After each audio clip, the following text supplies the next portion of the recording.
Hello everyone, आज हम पढ़ने वाले हैं genetic code and its mutation.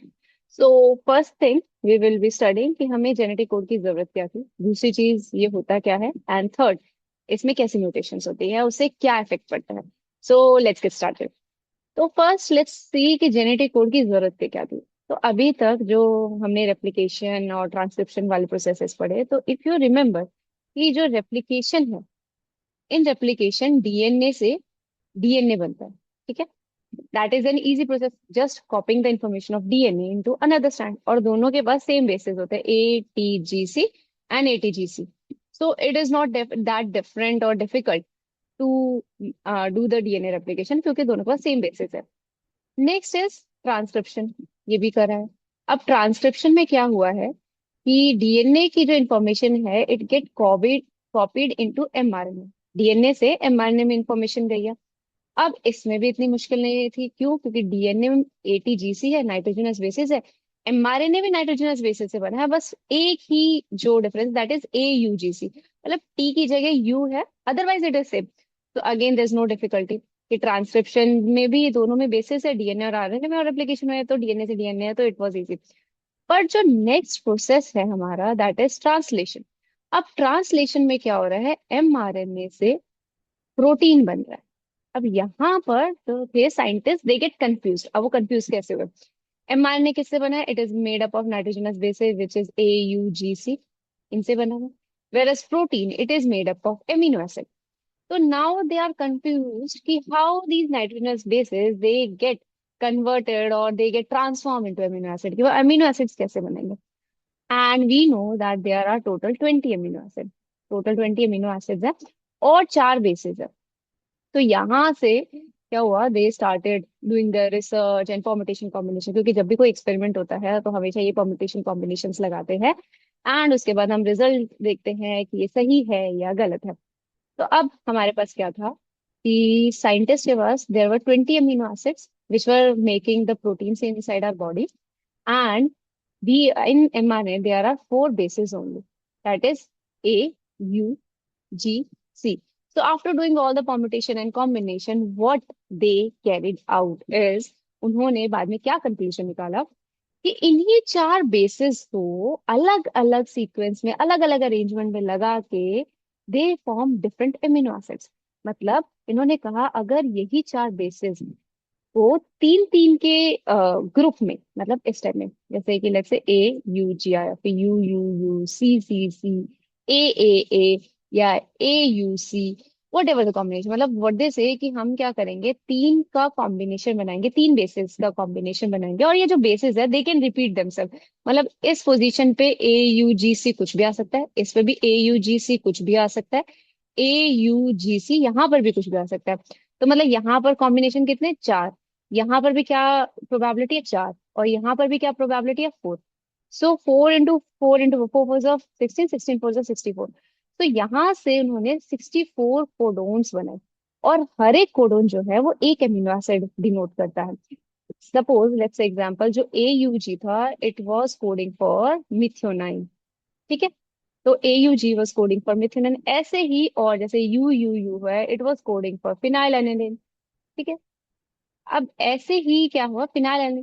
तो अब इस टाइप में ही ये जितने भी कोडोन्स है, there were 64 codons, and every codon was actually representing one amino acid. तो यहाँ से they carry out this genetic code. तो इन्होंने इसको नाम दिया कोडोन्स, और ये जो पूरा जो 64 कोडोन का सेट आया, इसको नाम दिया जेनेटिक कोड। तो ये इन्होंने बोला that it is a genetic code. अब यहाँ पर देयर इज अ टेबल, जो कि आपको ये सारे 64 कोडन देंगे। You can see that phenyl is coded by two different type of codons, one is U U U and U U C. And ऐसा रीजन क्या है? सिंपल सी बात है कि अब आप खुद सोचो, 20 अमीनो एसिड है, ठीक है, एंड 64 कोडोन्स है। तो अगर मैं हर एक कोडोन को, यानी हर एक एमिनो एसिड को एक एक कोडोन भी दे दूं, one amino acid equals to one codon, ठीक है, तो इससे 20 अमीनो एसिड से तो 20 कोडोन ही आ पाएंगे। बाकी के जो हमारे बचे हुए कोडोन है, दैट इज 44 कोडोन, जो हमारे अभी भी बच गए हैं, तो वो भी तो किसी चीज को कोड करेंगे। तो इसीलिए एक अमीनो एसिड के लिए more than one codon was there, not for every amino, but हाँ ऐसा था कि एक अमीनो एसिड के लिए more than one codon was there, इसीलिए जो ये जेनेटिक कोड था यहाँ पर क्या था, देयर वर 64 कोडन। और अभी हम इसके फीचर्स और भी पढ़ेंगे। तो आई होप यहाँ तक आपको क्लियर हो गया होगा कि जो जेनेटिक कोड था वो क्यों था, क्या जरूरत थी उसकी, और वो क्या था। जरूरत इसलिए थी क्योंकि एमआरएनए से प्रोटीन बनाना था। प्रोटीन में क्या होता है, एमिनो एसिड्स होते हैं, एमआरएनए में बेसिस होते हैं। तो बेसिस को कैसे ट्रांसफॉर्म करना है अमीनो एसिड में, तो इसलिए जेनेटिक कोड की जरूरत पड़ी।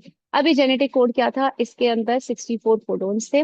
अब वो कोडोन्स क्या थे कि वहां पर तीन तीन के जो ग्रुप थे बेसिस के, तीन तीन के ग्रुप बेसिस के, they make up one amino acid. और एक अमीनो एसिड इसीलिए can be coded by more than one codon, क्योंकि 64 कोडोन आए थे और 20 अमीनो एसिड थे, तो इसलिए एक अमीनो एसिड के लिए more than one codons were there. ठीक है, and this is a table that was already given in your book. तो यहाँ पर हम थोड़ी डेफिनेशन देख लेते हैं। तो genetic representation of codon by which the information in RNA can be decoded into polypeptide chain, मतलब जो आरएनए की इंफॉर्मेशन है वो हम प्रोटीन में डिकोड कर पाए। तो इसीलिए जेनेटिक हमें रिप्रेजेंटेशन चाहिए थी, हमें कोडोन की जरूरत है। ये रिलेशनशिप किसके, एमिनो एसिड सीक्वेंस के polypeptide and base sequence in DNA. तो डीएनए से जो आरएनए बन रहा है उसमें जो बेस सीक्वेंस है, they are transforming the information into the amino acids. अब ये चीज जो है, these are the part of your MCQs. ये एमसीक्यूज के लिए इंपॉर्टेंट है, या वन मार्क के लिए। कि जॉर्ज गेमो जो थे उन्होंने सजेस्ट किया था कि कोड में तीन न्यूक्लियोटाइड होने चाहिए। अब इन्होंने कहा कि तीन बेसेस होने चाहिए, ऐसा हु सजेस्ट, जॉर्ज गेमो। तो ये भी याद रखना कि किसने सजेस्ट किया, मतलब चार भी तो हो सकते थे या दो भी हो सकते थे, बट उन्होंने क्या देखा कि तीन अगर हम बेसिस लेंगे तो उससे हमारा परफेक्ट अमीनो एसिड आ जाएगा। So he suggested three bases for one amino acid. Then Har Gobind Khorana ने क्या किया था, ही सिंथेसाइज्ड आरएनए मॉलिक्यूल जो डिफाइन करेगा कॉम्बिनेशन ऑफ बेसिस। मतलब पहले जो सबसे पहला जो आरएनए मॉलिक्यूल था वो हरगोविंद खुराना ने डिजाइन किया था, सिंथेसाइज किया था, जिसके through they can find out the combination of basis कि इस बेस से ये अमीनो एसिड बनेगा, इस बेस से ये अमीनो एसिड बनेगा। Then there was Severo Ochoa enzyme जो था, was helpful in polymerizing RNA, मतलब आरएनए को बनाने में it was also helpful, and जिसमें डिफाइंड सीक्वेंसेस थे टेम्पलेट डिपेंडेंट मैनर में, कि वहां से ही पता चल सकता था कि, मतलब ये भी एक तरह से आर्टिफिशियल आरएनए सिंथेसिस हुआ था कि आरएनए को पॉलीमराइज करा गया था by the use of Severo Ochoa enzyme. अब हमारा जो जेनेटिक कोड है उसके फीचर्स बहुत इंपॉर्टेंट है। मतलब आपसे सिंपल यहाँ पे ये पूछा जा सकता है कि what does this statement means, तो आपको ही पता होना चाहिए। तो पहली चीज, that the universal codon, the genetic code it is universal. तो यूनिवर्सल का मतलब है कि if AUG is coding methionine in human, so it will code methionine in birds, in plants, in animal, कोई भी ऑर्गेनिज्म की बात करो, it the codon and the amino acid जो वो बनाएगा वो सेम रहेगा। So it is universal for everyone, मतलब हर एक के लिए सेम ही है। डीजेनरेट, ये वर्ड बहुत आता है, डीजेनरेट एंड अनएम्बिगुअस, ये पूछा जा चुका है पीवाईक्यू में कि डीजेनरेट का मतलब क्या है और अनएम्बिगुअस का मतलब क्या है। तो डीजेनरेट का मतलब है एक एमिनो एसिड के लिए मोर देन वन कोडोन है, ये मैंने आपको ऑलरेडी बता दिया था। अभी हमने देखा था कि यू यू यू भी फिनाइल एलेनिन कोड कर रहा है, एंड यू यू सी भी फिनाइल एलेनिन ही कोड कर रहा है। सो ये हमें ऑलरेडी पता है कि एक एमिनो एसिड के लिए more than one codon are there, and this property is known as degenerate. तो इसीलिए हम कहते हैं the genetic code is degenerate, और ये इसकी जो प्रॉपर्टी है इसको कहते हैं डीजेनरेसी। ठीक है, तो this property is known as degeneracy. Now they are non overlapping, मतलब same letter can not be use for two different codon. मतलब हम यही कहेंगे कि बार बार दो अलग कोडोन है बट सेम लेटर उसके लिए यूज हो सकते हैं, कि यू यू यू जो है वो एक अलग कोड है, एंड सेम जो लेटर है वो दो अलग कोडोन के लिए कभी यूज नहीं होंगे। अनएम्बिगुअस, अनएम्बिगुअस का मतलब है एक कोडोन से एक ही अमीनो एसिड बनेगा, एक कोडोन से दो अमीनो एसिड नहीं बनेगा, मतलब लेकिन वाइस वर्सा ट्रू है कि one amino acid can be coded by more than one codon, codon one two and three, but एक कोडोन से एक ही अमीनो एसिड बनेगा, एक कोडोन से मोर देन वन अमीनो एसिड नहीं बनेंगे। फिर उसके बाद है इनिशिएटर, एयूजी जो है, it is an initiator codon, और उसका एक और फंक्शन है that it also codes for methionine, मतलब इट हैज डुअल फंक्शन, इसका डुअल रोल है कि ये इनिशिएटर कोडोन है, मतलब ट्रांसलेशन भी एयूजी से स्टार्ट होगी, ये जो स्टार्ट कोडोन आप कह सकते हो, ये स्टार्ट कोडोन है, और अगर ये बीच में प्रेजेंट है तो it will also code for methionine. Now next is nonsense codons, nonsense या फिर टर्मिनेटर कोडोन या फिर स्टॉप कोडोन। मतलब स्टार्ट कोडोन का हमें पता चल गया क्या है कि अगर ये प्रेजेंट होगा तो यहाँ से हमारी जो ट्रांसलेशन है वो स्टार्ट होगी। Then we have some stop codon, की कहाँ पर जो है स्टॉप कोडोन में हेल्प करेंगे, तो UAG, UGA and UAA. These are stop codon या नॉनसेंस कोडॉन या you can say terminator codon, मतलब ये ट्रांसलेशन को टर्मिनेट करेंगे। इनके लिए एम्बर, ऑकर एंड ओपल, ये आपको याद रखना है। वॉबल हाइपोथेसिस, वॉबल हाइपोथेसिस ये दी थी फ्रांसिस एंड क्रिक ने। एंड ही से जो थर्ड नाइट्रोजनस बेस है कोडोन में, वो बहुत लूजली बाइंड करता है एंटी कोडोन से। And codon is mainly specified by first two amino, first two bases और first two nitrogenous basis.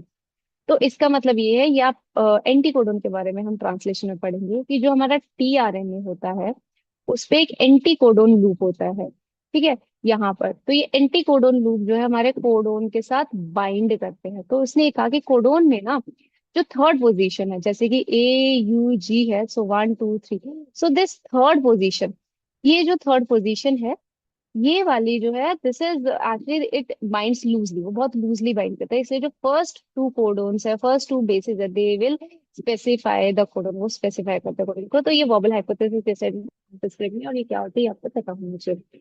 First codon किसने डिस्कवर किया था, ये भी आपको पता होना चाहिए, that is Nirenberg and Matthaei, and it was UUU which was for phenylalanine. तो फिनाइल एलानिन के लिए यूयूयू जो था, it was discovered by Nirenberg and Matthaei. अब क्या होता है जब भी हम कोडोन को एक एमआरएनए में रीड करते हैं तो कैसे रीड करते हैं, let's say this is the structure of mRNA. 5 prime, AUUC, AAA, UAG, ACAU, G and 3 prime. अब क्या हुआ, जब भी हम कोडोन को रीड करेंगे तो हमेशा 3 के पेयर में करेंगे। So this first, and then second, third, fourth and fifth, ठीक है। तो यहाँ पर हम बोलेंगे कि अगर पूछा जाए कि कितने अमीनो एसिड बनेंगे, तो there will be 5 amino acid in this sequence. अब यहाँ पर ना म्यूटेशंस हो सकते हैं। अब म्यूटेशंस कैसे, सपोज मैं क्या करती हूँ कि इसमें ना इंसर्ट कर देती हूँ कुछ। लेट्स से आई इंसर्ट, यहाँ पर मैंने यू के साथ यहाँ पर एक ए और इंसर्ट कर दिया।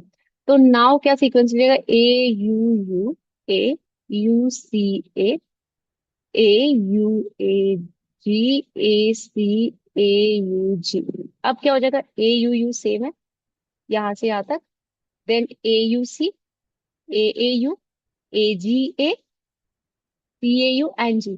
अब जो एमिनो एसिड सीक्वेंस है वो भी चेंज हो गया। यहाँ जो एमिनो एसिड सीक्वेंस था वो अलग था, अब यहाँ एमिनो एसिड सीक्वेंस, क्योंकि ये फर्स्ट वाला तो सेम था, but you can C next ये था, बट यहाँ पर हमारा कोडोन चेंज, तो एमिनो एसिड भी चेंज।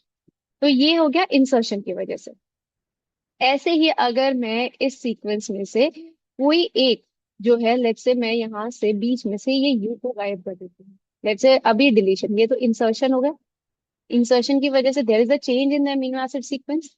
अब मैं डिलीट कर दिया मैंने, डिलीशन से क्या हुआ, 5 प्राइम, AUU, UCA, AAGACAUG।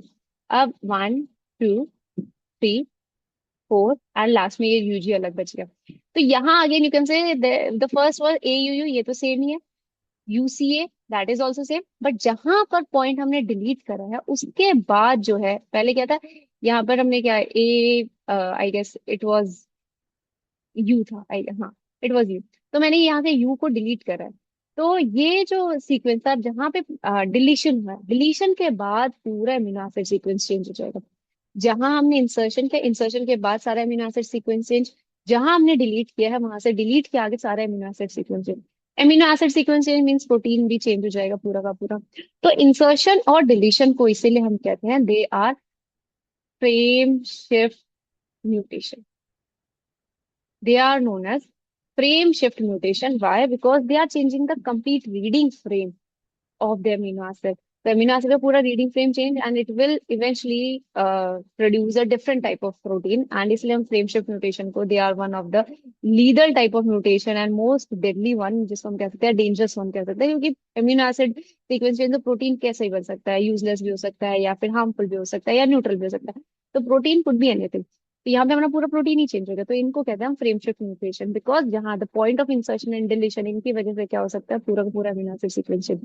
अब यहाँ एक और चीज आता है, अगर मैं तीन बेसिस और या इनके मल्टीपल में कोडोन को हटाऊं, तो फिर उससे कोई फर्क नहीं पड़ेगा। मतलब क्या है, अगर मैं एक साथ एक पूरा कोडोन ही हटा दूं, लेट्स से ये मैंने पूरा हटा दिया, तो क्या होगा, यहाँ से एक अमीनो एसिड, बट आगे तो रीडिंग फ्रेम चेंज नहीं होगा ना।